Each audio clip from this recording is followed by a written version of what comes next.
AI is incredible. It can teach you how to fry an egg and even write a poem, pirate style. Yarr! But it knows nothing about your work. Slackbot is different. It doesn't just know the facts. It knows your schedule. It can turn a brainstorm into a brief. And it doesn't need to be taught. Because Slackbot isn't just another AI. It's AI that knows your work as well as you do. Visit slack.com/meet Slackbot to learn more.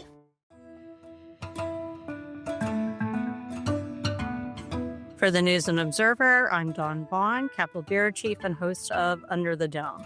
You're listening to our latest episode for the week of February 24th, 2025.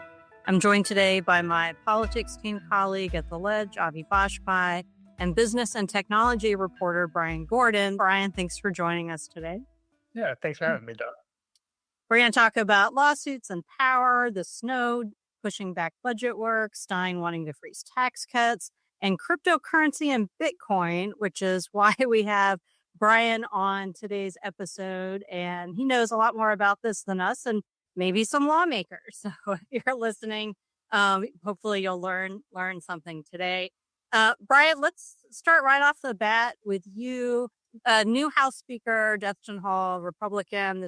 He was Rules Chair before. It's kind of big issue when he was on the floor, not at the standing at the top. Was immigration, ICE cooperation was basically his big priority last session. We've all been watching to see what he wanted to push this session. Of course, Helene was the first thing out of the gate for everybody. But then he's also sponsored this bill about cryptocurrency and Bitcoin more specifically.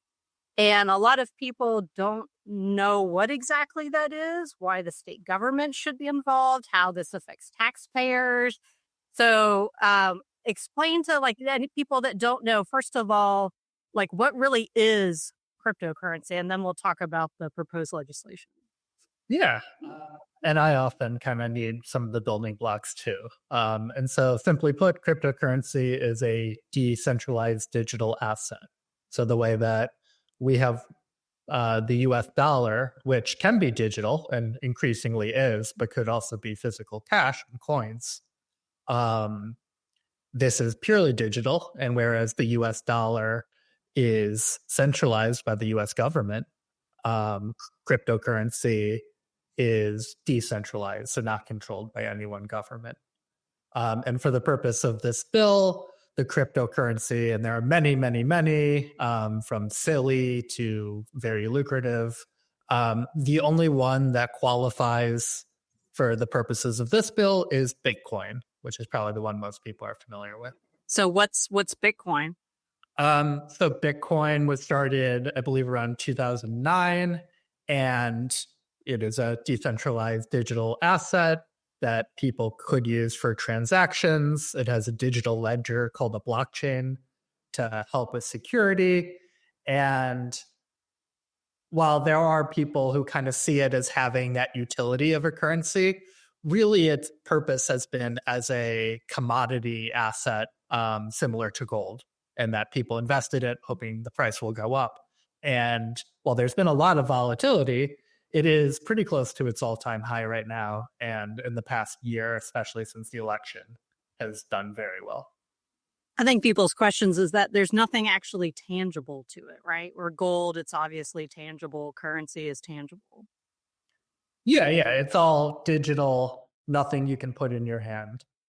And so this bill empowers the state treasurer, who is a new treasurer. Brad Briner. Yep.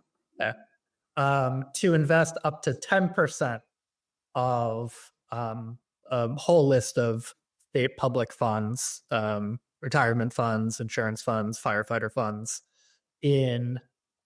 it doesn't say Bitcoin anywhere in the bill, but a cryptocurrency that has had a market cap average over the last year of 750 million at least, which far and away Bitcoin's the only qualifying coin at this time.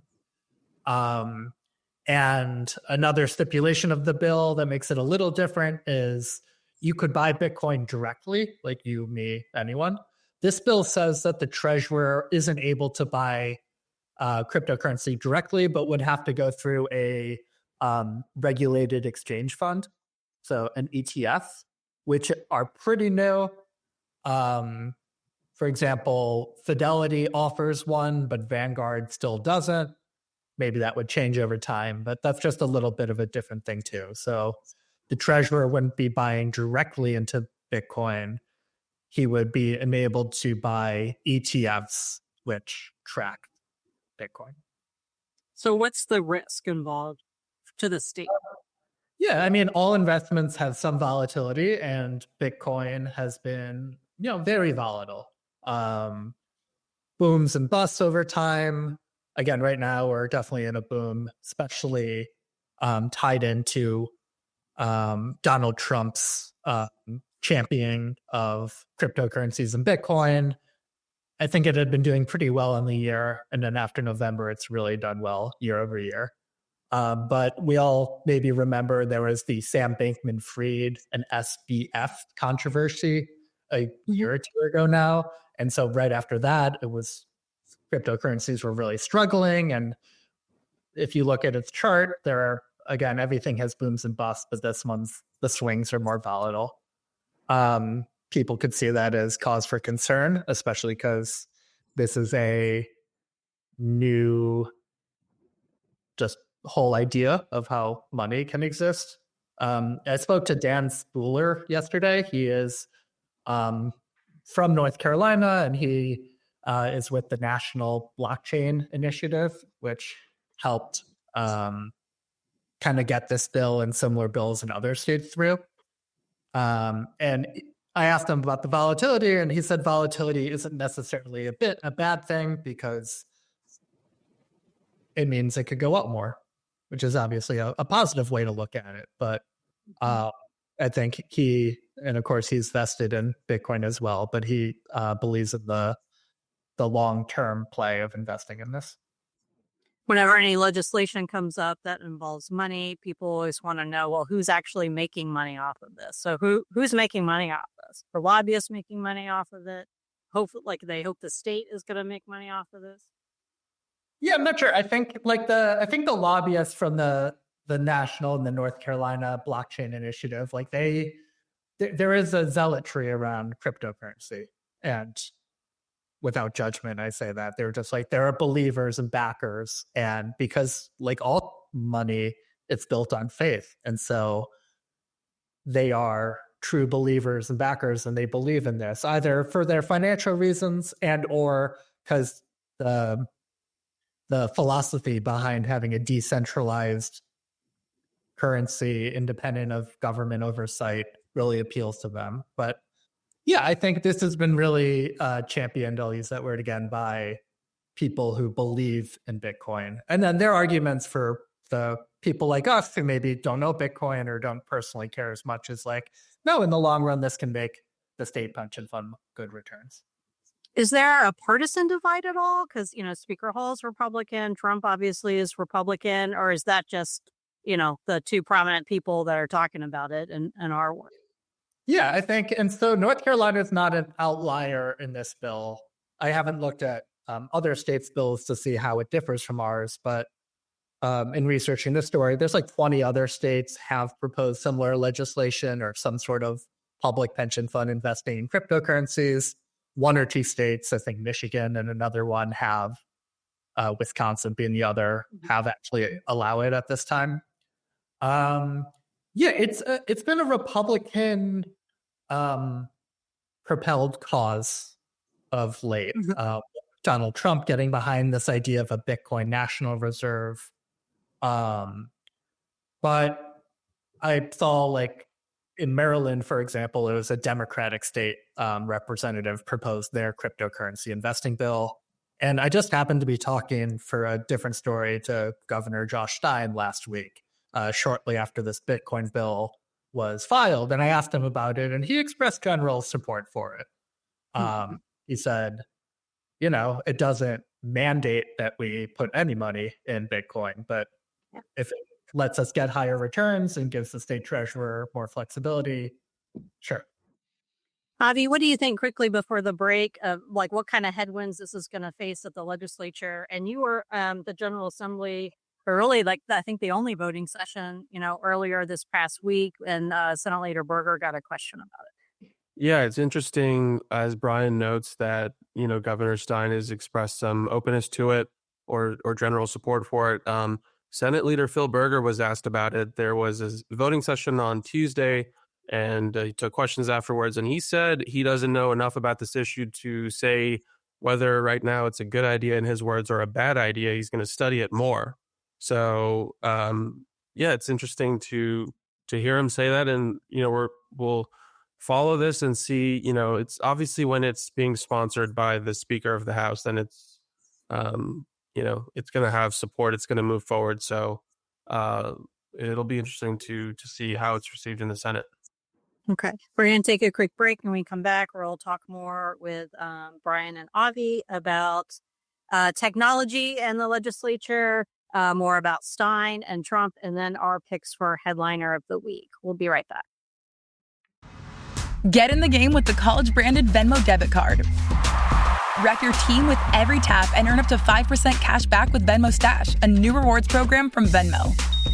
No monthly fee, no minimum balance, just school pride and spending power. Get in the game and sign up for the Venmo debit card at venmo.com/collegecard. The Venmo MasterCard is issued by the Bancorp Bank N.A. Select schools available. Venmo Stash terms and exclusions apply at venmo.me/stash terms. Max $100 cash back per month. Hey everybody, welcome to your 30-second laughing session brought to you by The Laughing Cow. Ready to laugh? In 3, 2, 1, and... Okay! Great job, everybody! Now unpeel a wedge of The Laughing Cow light spreadable cheese, a delicious snack with 2 grams of protein and 25 calories per wedge. Feels good to have a cow, huh? You're listening to Under the Dome. I'm Capitol Bureau Chief Dawn Vaughan, here with politics reporter Avi Bajpai and business and tech reporter Brian Gordon. Avi, Attorney General Jeff Jackson has been involved in the state-federal government interaction and lawsuit. So tell us what the latest is with Attorney General Jackson. Yeah, interaction is kind of understating it. It's a lot of activity.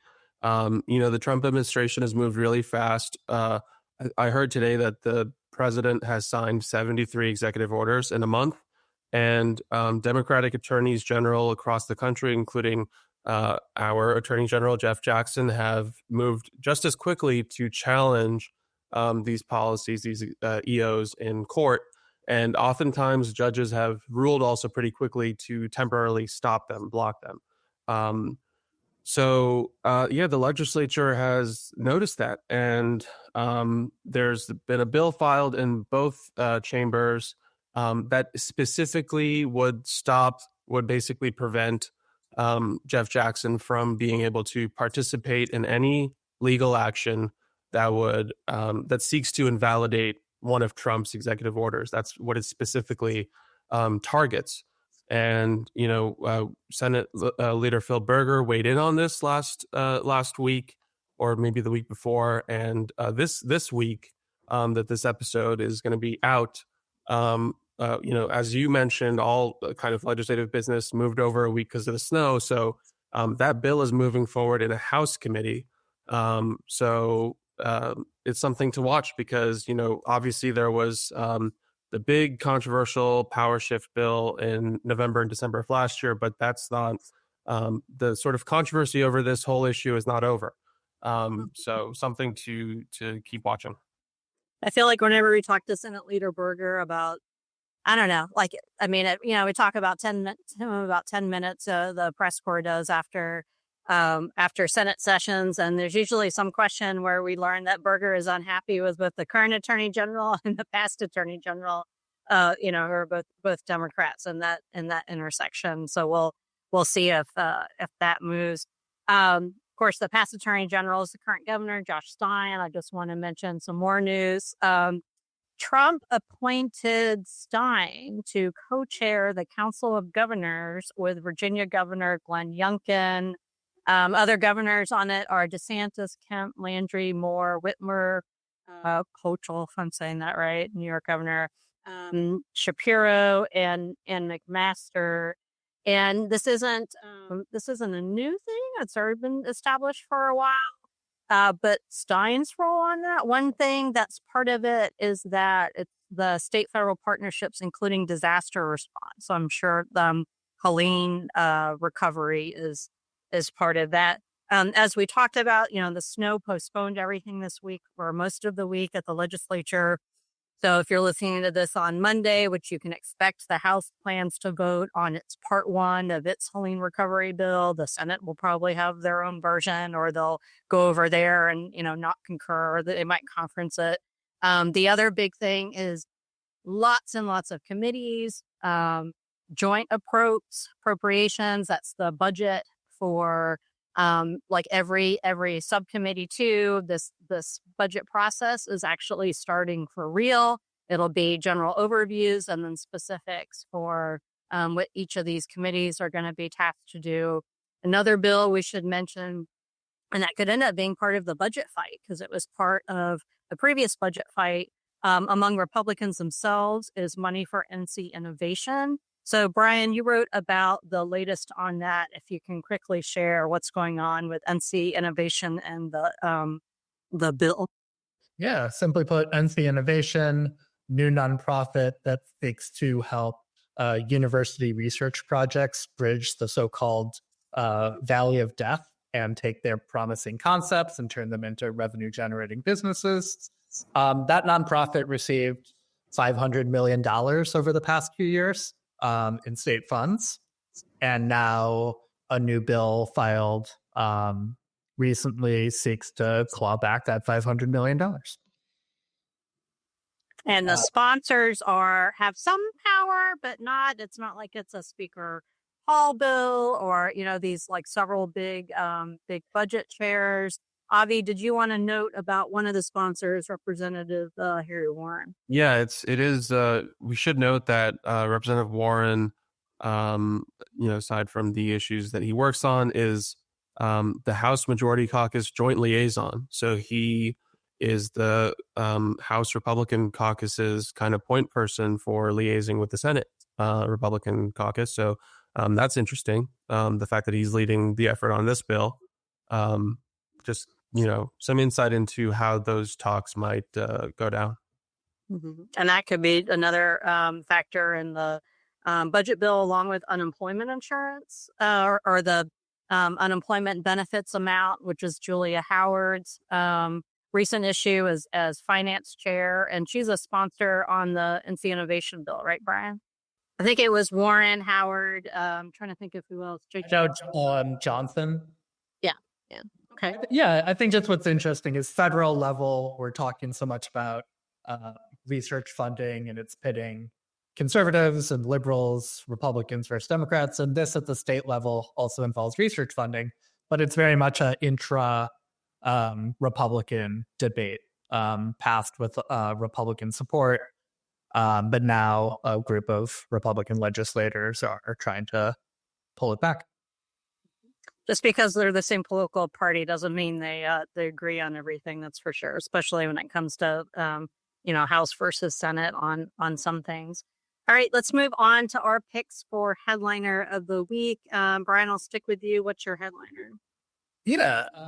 At the federal level, research funding, it's a technical change to National Institutes of Health funding that, if it goes through as the Trump administration wants to, the reductions in funding would really, what a lot of local people say, is transform the triangle in many ways that at least a lot of local researchers say would be very damaging to jobs and to research. It has, like many policies, has a temporary restraining order, and there should be some hearings coming up. So just going to continue tracking to see how the chips fall on that.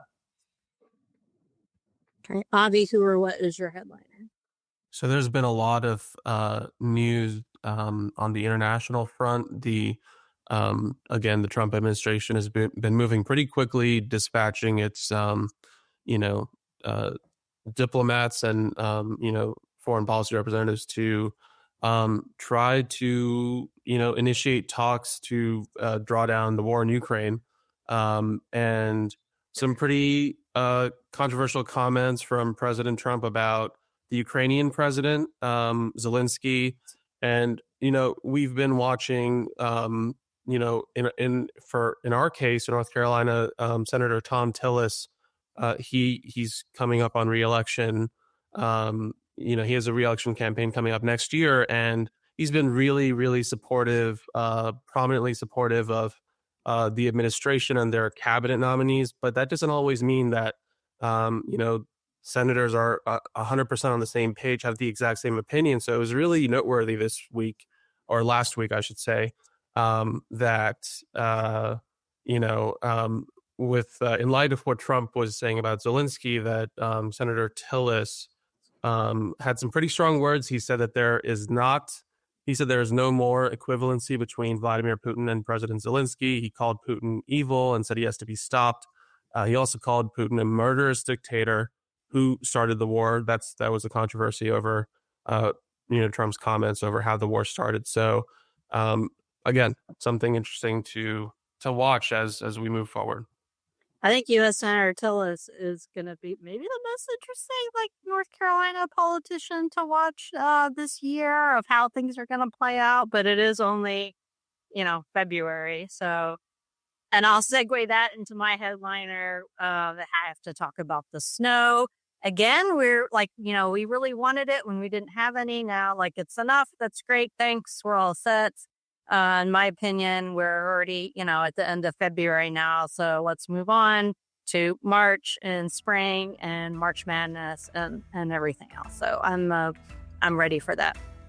All right. We are out of time for the News and Observer. I'm Dawn Vaughan with Avi Bajpai, Brian Gordon, producer Laura Brache. Thank you for listening, and we'll talk to you next time. For more from our politics team, subscribe to the News and Observer at newsobserver.com/subscribe and sign up for our weekly political newsletter, also called Under the Dome, at newsobserver.com/newsletters. Thanks for listening.